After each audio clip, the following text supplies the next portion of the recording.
This is the Value Chain TV News Update. I am S.A. Ufoma with the news.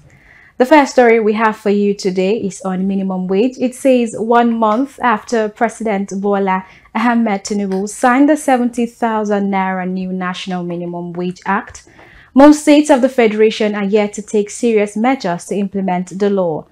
According to media reports, Adamawa and Edo are the only 2 out of the 36 states of the Federation paying the minimum wage. Our correspondent Chet Moses spoke to a few Nigerians on the development. The report. It's been a month since President Bola Ahmed Tinubu signed in the 70,000 Naira minimum wage on the 29th of July 2024. However, most state governments are yet to implement this thing or take measures to implement the policy. Value Chain TV is out here in Abuja in the Federal Capital Territory. We want to find out from Nigerians what they think is the cause for this delay and if they also think that 70,000 Naira is so much for state governments to pay. Nigeria have problem from the day one. If I can say from this democratic system of government, this edition. So we have problem from the PDP. They were ruling us with they were not transparent. So this one have copied them again. This so-called PDP. I'm a member of APC as well. I have a membership card. So they are ruling us with they are not transparent. So we can't beckon on them like this. Minimum wage, they are paying 70,000 naira. 70,000 cannot buy a food that will sustain a family for 1 month. So it's even it's not manageable. But I wonder why some people are not paying it. It's not that we are not making that money. Our government are borrowing money from up and down. That money is supposed to be using to produce what we eat in our nation, what we use economically and otherwise. But it's unkind that they cannot be able to pay. And most of them are buying cars that are worth of 100 and something million. Some of them, you will see their wardrobe allowances is up to 100 and something million and otherwise. So it's unkind. What is delaying the implementation of the 70,000 minimum wage, in my own opinion, is the government lack of government seriousness to our citizens. The federal government, state government, and all government at all levels in Nigeria only cares about themselves. They are quite selfish. If it is SUVs, they will provide the money in no distant time. If it is about renovation of a house that has been existing, they will provide the billions of naira in no distant time. But if it is about the people, that is when they will tell you the money is not there. So government's lack of seriousness for the welfare of our citizens is what I would say is the reason behind the delay of the payment. The government is not sincere. The government of Nigeria is not sincere with Nigerians at all. Look at how people are suffering here and there. I don't want to go into going to the market to buy things. Even this minimum wage they are talking about is not even up to buying anything from the market. It cannot afford you to buy anything from the market. To be sincere with ourselves, the government is not sincere with the citizens. Even what is above 70,000 naira is not too much for Nigerians. It's not too much compared to the prices of things in the market. It's not too much. 70,000 naira it cannot even afford to buy a bag of rice in the market these days. So 70,000 naira is too small. But the governments, they are still playing hanky-panky. They don't want to pay it. How long will the committee last? If they are serious about it, it's a question of implementation. What they don't implement, what they say they will do and they don't implement is a scam. They have been scamming us. Since I was born, I've been hearing of minimum wage. How can a full graduate in some states, they will start the person with 28,000. After 2 years, the person is still struggling to get to 40,000. And you are saying you are putting minimum wage. So I don't know whether they signed the document for minimum wage and be bringing the money and be eating it somewhere without giving it to the people that are concerned. But all I know, this country, nothing is working. Our government is scamming us every day by day. Which sector of the economy will you talk that is working? Which sector of the economy will you talk that they have implemented their decision? Which sector of the economy will you say that is working in this country? Mention one. None of the above. As heard from most Nigerians, the issue of insincerity from the federal government, the state government, and even the local government level has remained predominant in the nation. However, they are asking that the federal government and every government at any level should do all that is expected to do, as they have the capacity and the ability to do this. For Value Chain TV, Chat Moses reporting. The Nigerian National Petroleum Corporation has announced that it will be the exclusive buyer of products from the Dangote refinery as it begins production. This development comes as the NNPC continues to grapple with financial challenges. The Vice President of Dangote Industries Limited confirmed that the NNPC is prepared to acquire the refinery's entire output to meet the nation's demand for petroleum products. He added that any surplus will be exported if local demand is insufficient, in line with the current practices for aviation jet fuel and diesel.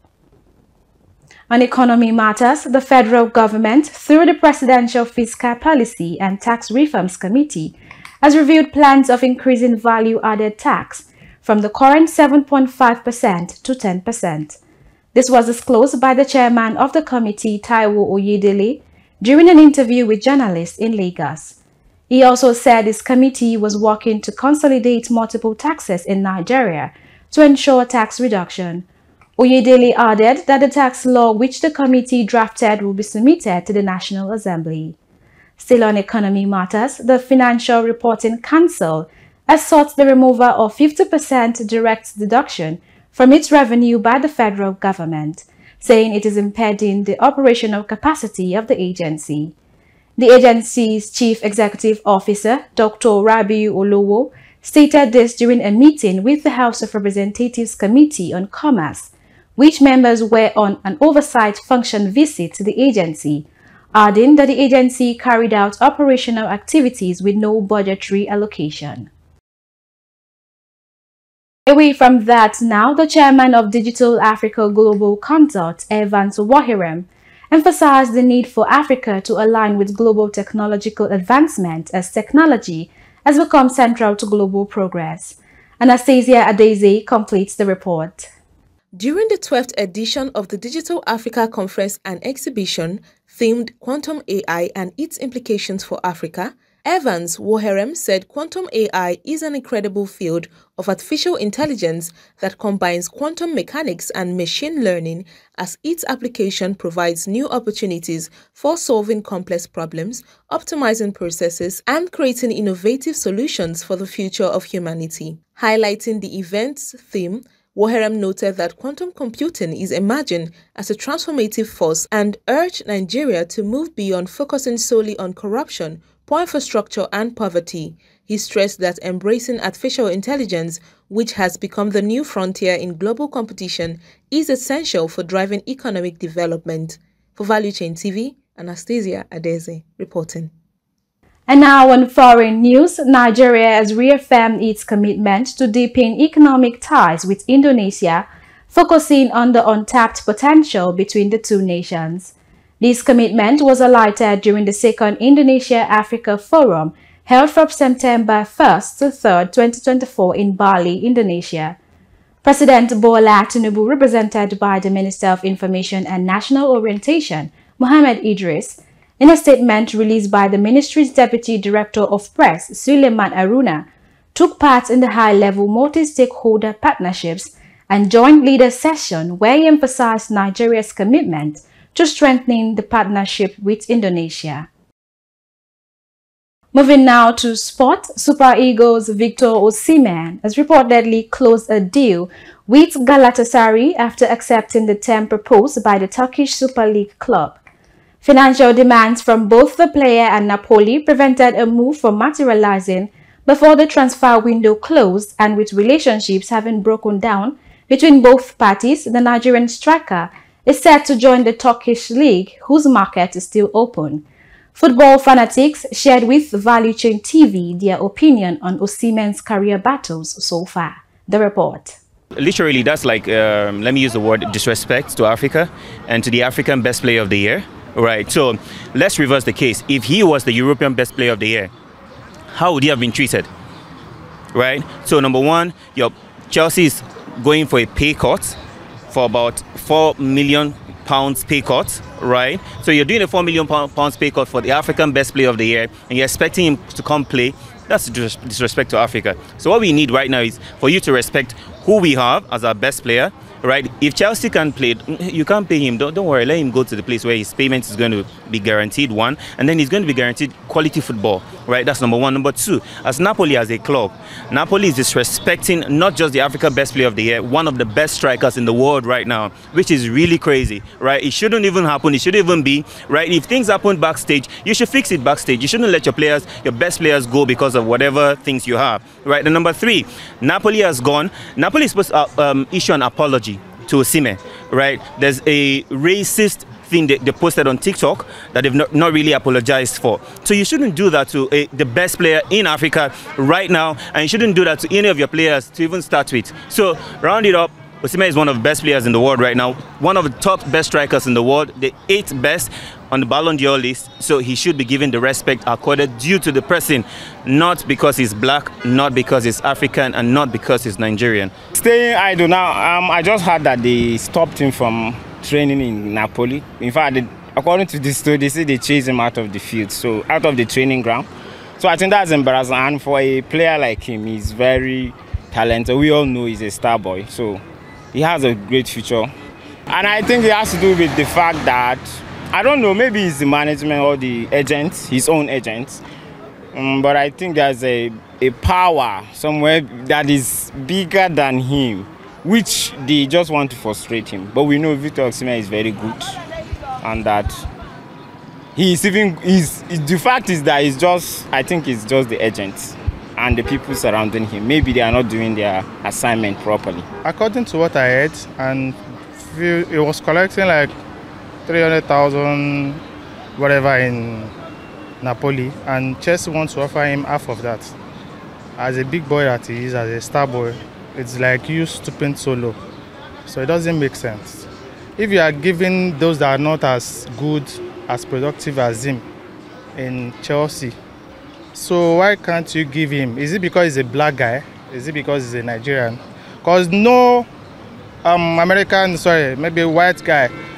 I don't think there's a white guy that was going to treat it that way. So let's just say Italy, racism and all, is a white black guy, that's why they're treating him that way. So I just believe he knows what he wants for himself. If I'm in his shoes, I will do that myself.